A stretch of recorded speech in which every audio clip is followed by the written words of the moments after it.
राहिले त्या दिवशी गडबड झाली. 7-8 बायका होत्या एका दिवसात.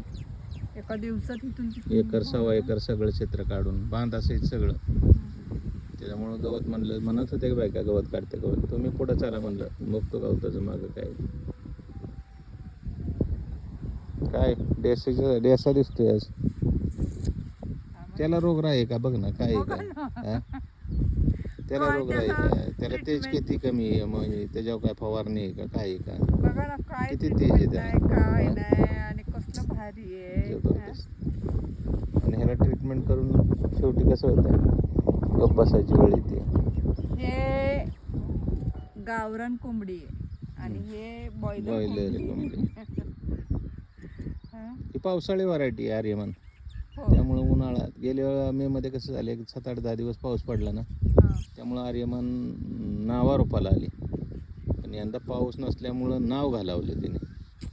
अशी परिस्थिती नाही झाली. हो गरमीच केवढी आहे. होईल अजून आहे वेळ कवर होईल.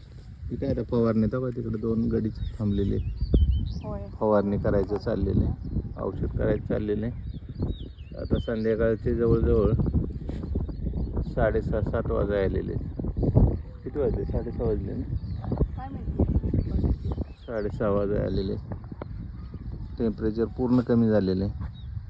मग आता सगळ्या प्रकारचे औषधं 6:47 झालेत बघा. आता 1 तास सव्वा तासात दोघं आहेत. 1 तास सव्वा तासात सगळं मारून होईल. ओके. आमच्या रानातल्या कामाच्या बायका असतात की नाही त्या बरोबर हे ठेवतात डेसा बघा. नेऊ पुढच्या वेळेला चुपचाप ठेवतात. सांगायला लागत नाही त्यांना. हा त्यांना माहिती आहे ना. ते आपणच घेऊन जातो. भाजीला ठेवायला सांगते मी. त्याच्यावर ठेवतात. ह्याच्या पानांची पण भाजी छान होती. मागच्या वेळी मी करून बघितली मस्त होती पानांची भाजी. त्या देठाची चांगली होती निवारीची. हा त्याची पण होते पण ह्याची पण छान होती. चलो. असा सगळा बघा हे झालेलं आहे वातावरण. सूर्य मावळतील आणि चाललेलं आहे बघा. इथं मला वाटतं खोटं बोलतोय. 6:47-48 झाले बघा ना. वातावरण बघा पावसाचं झालेलं आहे. पण पाऊस जोर होता तो निघून गेलेला आहे. आता मोकळं ढग राहिलेले. परवाच झाला आपल्याला पाऊस पडता. हां